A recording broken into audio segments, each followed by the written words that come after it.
सभी साथियों को नमस्कार। ज्योतिष विज्ञान के कार्यक्रम में मैं किशोर नाथ आप सबका हार्दिक अभिनंदन करता हूं। सिंह राशि वालों के लिए 2025 साल कैसा रहेगा, किन किन चीजों से आपको बहुत ही ज्यादा फायदा होने वाला है, कौन से ग्रह से आपको सावधान रहना है, कौन सा प्लेनेट कौन से भाव में जाकर के आपको क्या क्या फल देगा 2025 में, सारी बातें इस वीडियो में। अगर आप लोग सिंह लग्न या सिंह राशि के हैं तो वीडियो देखें। हालांकि चंद्र गोचर से इसका प्रेडिक्शन किया गया है तो राशि वालों को ज्यादा फल मिलेगा। बात करते हैं सिंह राशि की। मित्रों, सिंह राशि का जो स्वामी होता है वो होता है सिंह। इंग्लिश में इसको लियो जोडेक भी बोलते हैं। यानी कि आपके ऊपर में ये सिंह का पूरी तरीके से प्रभाव रहता है। बहुत ही ज्यादा प्रभावशाली व्यक्तित्व वाले होते हैं, बहुत ही ज्यादा ऊर्जा वाले होते हैं, क्योंकि सिंह राशि का प्रभाव होता ही ऐसा है। अब बात करेंगे कि आपके लिए सबसे अच्छा प्लेनेट कौन सा है। तो सबसे पहली बात है कि सूर्य है, क्योंकि आपका लग्नेश हो गया। और सूर्य के बाद अगर सबसे ज्यादा अच्छा फल देने वाला प्लेनेट कोई है तो वो है मंगल। अब देखें, यहां पे मैं डिटेल से आपको समझा रहा हूं ताकि आप अपनी कुंडली कम से कम खुद से इतनी अच्छी तरीके से समझ जाएं कि कहीं पे भी आपको कोई दिक्कत ना हो। कहीं अगर आप कुंडली दिखाते भी हैं तो इतनी जानकारी आपको रहेगी तो आप सवाल जवाब भी कर सकते हैं। अब बात करते हैं मंगल की। तो मंगल आपका यहाँ पे 9th हाउस का भी लॉर्ड है और 4th हाउस का भी लॉर्ड है। 4th हाउस जो होता है वो केंद्र होता है, और ये जो दोनों हैं त्रिकोण, यानी कि 9 जहां लिखा हुआ है और 1 जहां लिखा हुआ है, ये त्रिकोण कहलाते हैं और ये बीच के चारों केंद्र कहलाते हैं। तो जब कोई प्लेनेट केंद्र का भी लॉर्ड हो, त्रिकोण का भी लॉर्ड हो, तो उस परिस्थिति में वो प्लेनेट आपके लिए सबसे ज्यादा अच्छा फल देने वाला हो जाता है। अब मंगल की बात करें तो 4th हाउस का भी लॉर्ड है, 9th हाउस का भी लॉर्ड है, यानी कि केंद्र का भी लॉर्ड है, त्रिकोण का भी लॉर्ड है। यानी कि मंगल आपके लिए सबसे ज्यादा शुभ फल देने वाला प्लेनेट है। तो आप अपनी कुंडली में चेक करें कि मंगल कहां पर है। अब मंगल नीच अवस्था में होते हैं जब वो कर्क राशि में चले जाते हैं। अगर आपकी कुंडली में कर्क राशि का है तो इसका मतलब क्या है, वो नीच है। हालांकि बहुत सारी चीजें होती है, अगर उसको नीच भंग राजयोग है तो काफी अच्छा है। तो अपने मंगल की स्थिति से आप अपने जीवन के जो वैभव हैं, सुख हैं, उनको आप पकड़ सकते हैं। और अगर आपकी कुंडली में मंगल अगर किसी भी प्रकार से प्रॉब्लम में है तो आप हनुमान जी की आराधना करें, मंगल देव की पूजा करें और मंगल से संबंधित जो भी ज्योतिषी उपाय होते हैं वो सब करें। वर्तमान में देखें तो मंगल अभी आपका यहाँ पर 12th हाउस में बैठे हुए हैं। कुछ दिनों के बाद फिर लग्न में आ जाएंगे, फिर 2nd हाउस में जाएंगे। इससे क्या होगा, मंगल अभी आपके लिए मैरिड लाइफ के लिए परेशानी दिए हुए हैं। मैरिड लाइफ में कैसी कैसी परेशानियां आती हैं। मैरिड लाइफ में क्या होता है, या तो किसी प्रकार का क्लेश होता है, कलह होता है, या फिर जीवन साथी बीमार हो जाता है, हॉस्पिटलाइज हो जाता है। किसी ना किसी प्रकार से नेगेटिव इंपैक्ट दे रहा है मंगल अभी। हालांकि वो सारी चीजें मिड तक हैं, अप्रैल मई तक है। मई के बाद स्थिति में मंगल तो सुधार कर देंगे और मंगल उसके बाद आपके लिए राजयोग ही लाते रहेंगे और मंगल का आपको शुभ फल मिलेगा। हालांकि मंगल ज्यादा दिनों तक एक राशि में रहते नहीं है, इसीलिए जो कंप्लीट जो 2025 का जो गोचर है वो आपका गुरु पर, राहु पर और शनि पर डिपेंड करता है। तो गुरु जो है आपके, उनका गोचर होने जा रहा है 14 मई 2025 को। कहां पर, मिथुन राशि में। अभी वो वृषभ राशि में है।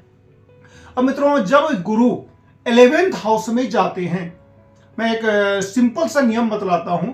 जब प्लेनेट गुरु गोचर में 5th हाउस में, 7th हाउस में, 9th हाउस में, 2nd हाउस में और 11th हाउस में अगर चले जाते हैं, यानी कि 5, 7, 9, 2, 11 इन हाउस में जब वो जाते हैं तो बहुत ही ज्यादा तगड़ा फल देते हैं, यानी कि बड़ा फल देते हैं।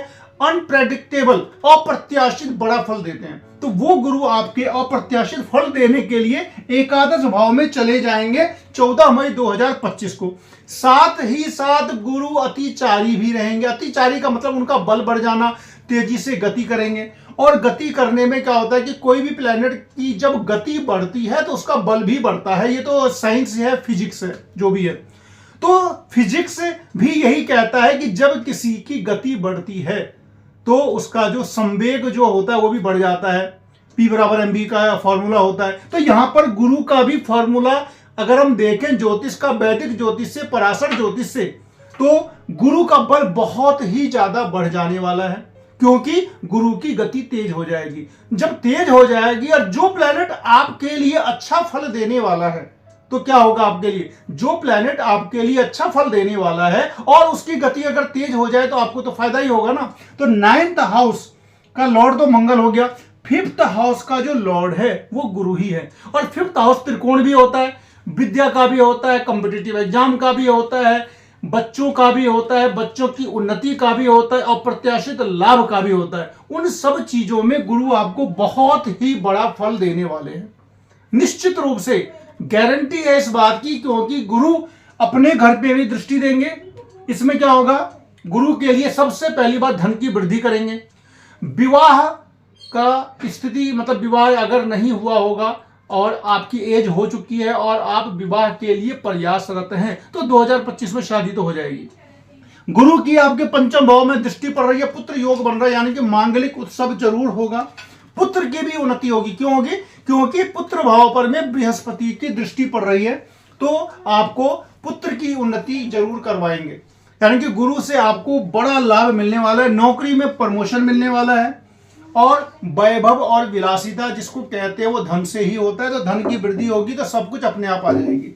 अब बात करें गुरु एकादश भाव में जब जाते हैं, नॉर्मली क्या होता है, गुरु जिस भाव में बैठते हैं ना उस भाव को ह्रास कर देते हैं। एकमात्र 11th हाउस ही ऐसा है जहां पे कोई भी प्लैनेट बैठ जाए वो अच्छा ही फल देता है। तो आपके लिए सिंह राशि वालों के लिए गुरु अप्रत्याशित शुभ फल देने वाले हैं। बिल्कुल आप अपनी मेहनत करते रहे, जिस फील्ड में जो हैं अपनी मेहनत करते रहे, मेहनत का पूरा फल मिलेगा, बल्कि ज्यादा फल मिलेगा।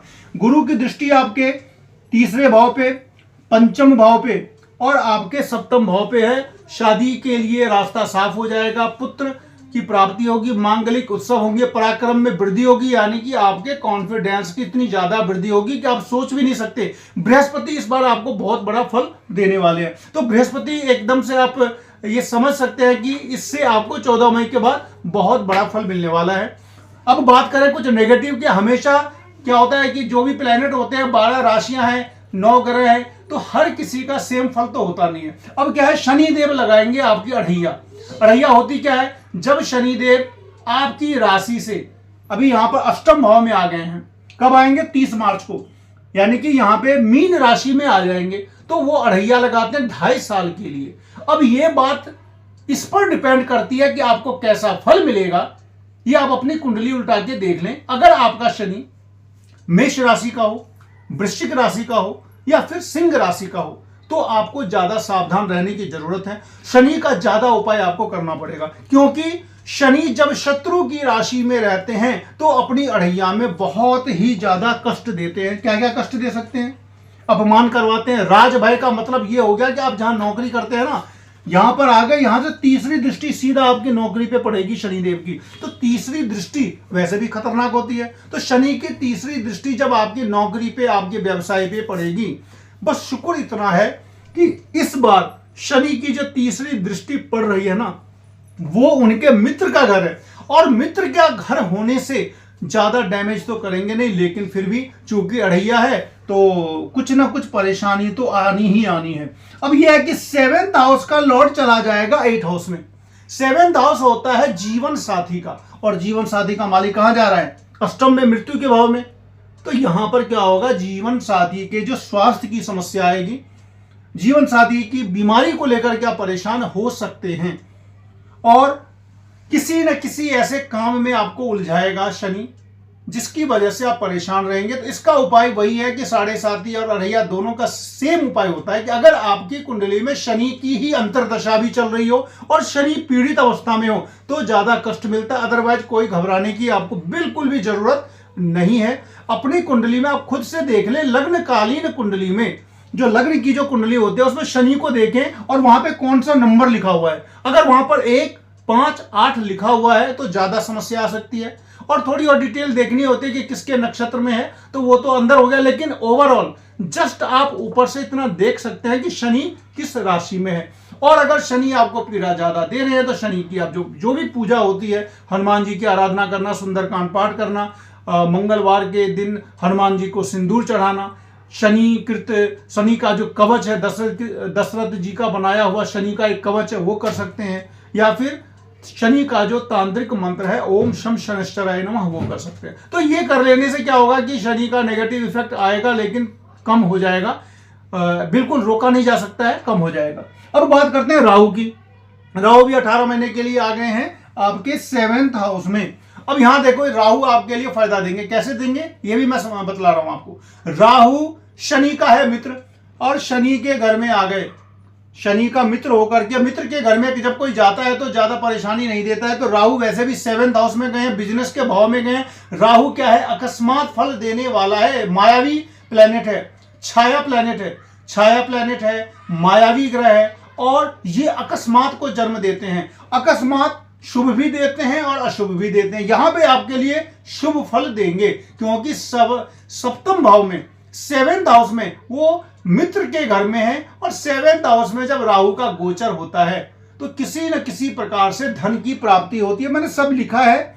और राहु जो है वो आपको व्यापार में वृद्धि करवाएंगे, अकस्मात धन देंगे, अचानक धन देंगे। नेगेटिव कहां पर है, बीमारी, क्योंकि अष्टम भाव का भी राहु बीमार करता है, और 7th हाउस का राहु चूंकि दाम्पत्य में चला गया, वो राहु कहां चला गया, आपके जीवन साथी के भाव में। तो आपके जीवन साथी के स्वास्थ्य से संबंधित किसी न किसी प्रकार की ये समस्या उत्पन्न कर सकता है। ओवरऑल देखें तो गुरु इतना ज्यादा शुभ फल दे देंगे। कहा जाता है गुरु की भी दृष्टि पड़ती है 7th हाउस पे, तो गुरु की दृष्टि जब पड़ गई तो वहां पे जो भी नेगेटिविटी थी वो सारी वैसे ही खत्म हो जाती है। गुरु की दृष्टि जिस भाव में पड़ गई, समझ लीजिए कि उस भाव का तो बिल्कुल नेगेटिविटी अपने आप खत्म हो जाती है। तो गुरु आपके लिए बहुत अच्छा है इस बार। अगर आपकी गुरु की अंतरदशा चल रही है तो आप पुखराज भी धारण कर सकते हैं। साथ ही साथ बृहस्पति देव का जो मंत्र है, तांत्रिक मंत्र ओम ब्रीम बृहस्पति 108 बार इसका जाप कर सकते हैं, और 2025 बिल्कुल आसानी से आपका निकल जाएगा। प्रमोशन भी हो सकता है, इस साल आपका प्रमोशन भी हो सकता है, और प्रमोशन जो होगा वो हो सकता है स्थान परिवर्तन के साथ भी हो जाए। तो इस तरीके से 2025 में शनि की अढ़ैया जरूर है। अढ़ैया आपको किसको ज्यादा प्रभावित करेगी ये मैंने बताया, अपनी कुंडली आप खुद से देख लें। अगर आपको लग रहा है कि शनि की अढ़ैया का प्रभाव मेरे ऊपर ज्यादा पड़ेगा, तो शनि का जो उपाय मैंने बतलाया है वो आप लोग करें। लाइक शेयर सब्सक्राइब जरूर करें। मिलते हैं फिर अगले वीडियो में, तब तक के लिए नमस्कार।